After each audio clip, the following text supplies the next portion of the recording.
اعوذ باللہ من الشیطان الرجیم بسم اللہ الرحمن الرحیم وبہ نستعین وہو خیر الناصر ومعین۔ جیسا کہ میت کو دفن کرنے کے سلسلے میں مسائل بیان ہو رہے ہیں، آج بھی اسی کے سلسلے میں مسائل بیان ہونا ہے۔ مسئلہ نمبر 623، اگر میت کشتی میں ہو، یعنی کوئی ایسا شخص جو کشتی میں مر جائے اور اس کی میت خراب ہونے کا امکان نہ ہو اور اسے کشتی میں رکھنے میں بھی کوئی امر مانے نہ ہو، تو لوگوں کو چاہیے کہ انتظار کریں تاکہ کشتی خشکی تک پہنچ جائے اور اسے زمین میں دفن کر دیں، ورنہ چاہیے کہ اس کشتی میں ہی غسل دے کر حنوط کریں اور کفن پہنائیں اور نماز پڑھنے کے بعد اسے چٹائی میں رکھ کر اس کا منہ بند کر دیں اور سمندر میں ڈال دیں، یا کوئی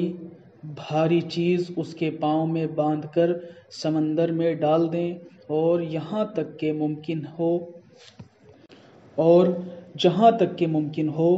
اسے ایسی جگہ نہ گرائیں جہاں پر فوراً جانور اسے لقمہ بنا لیں۔ یعنی اس مسئلے میں کہنا یہ چاہتے ہیں کہ اگر کوئی شخص کشتی میں مر جائے اور اگر یہ ممکن ہو کہ اس کشتی کو خشکی تک آسانی سے لے جایا جا سکتا ہو، یعنی اس جگہ لے جایا جا سکتا ہو جہاں پر پانی نہ ہو، اور اسی طرح اگر کشتی میں اس میت کو رکھنے میں کوئی حرج نہ ہو، تو ایسی صورت میں چاہیے کہ اسے کسی اچھی جگہ لے جا کر زمین میں دفن کریں،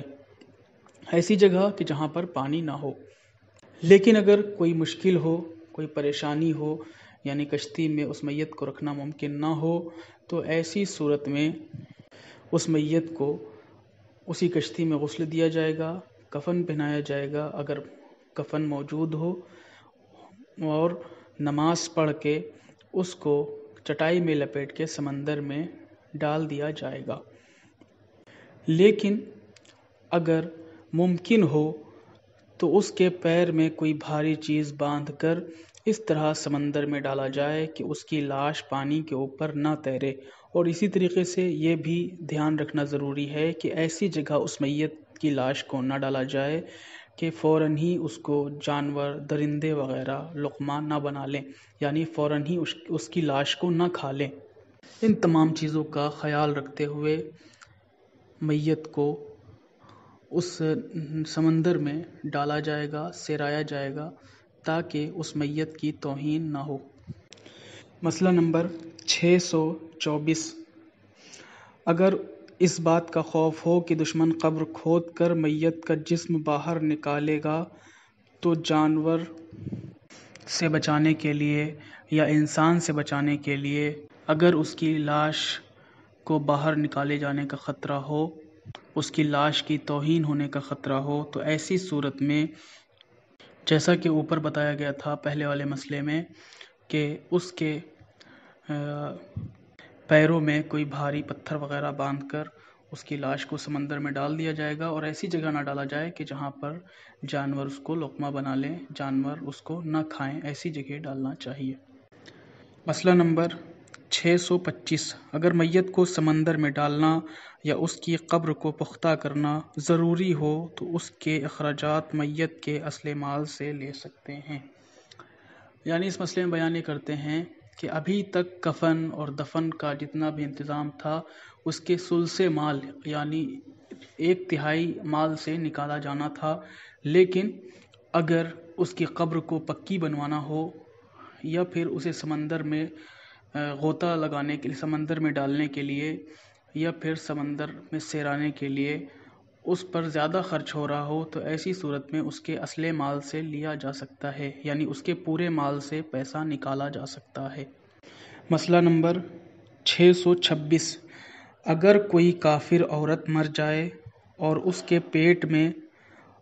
مرا ہوا بچہ ہو اور اس بچے کا باپ مسلمان ہو، تو اس عورت کو قبر میں بائیں پہلو قبلے کی طرف پیٹ کر کے لٹانا چاہیے تاکہ بچے کا منہ قبلے کی طرف ہو، اور اگر پیٹ میں موجود بچے کے بدن میں ابھی جان نہ پڑی ہو تب بھی احتیاط مستحب کی بنا پر یہی حکم ہے۔ مثال کے طور پر اگر کوئی ایسی عورت جو کافر تھی مر جائے اور اس کے پیٹ میں بچہ مسلمان کا ہو اور وہ بچہ بھی مر جائے تو ایسی صورت میں اس کافر عورت کو بائیں پہلو کے بل لٹانا چاہیے تاکہ اس کے پیٹ میں بچے کا رخ، بچے کا چہرہ قبلے کی جانب ہو۔ لیکن اگر ابھی بچہ 4 مہینے کا پیٹ میں نہیں ہوا تھا، یعنی جو حمل اس عورت کے شکم میں تھا ابھی وہ 4 مہینے کا نہیں تھا، تو ایسی صورت میں اس کو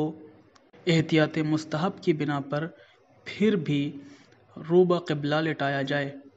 یعنی عورت کو بائیں پہلو کی جانب لٹایا جائے گا تاکہ بچے کا رخ قبلے کی جانب ہو جائے۔ یہ تمام مسائل وہ ہیں کہ جو میت کو دفن کرنے کی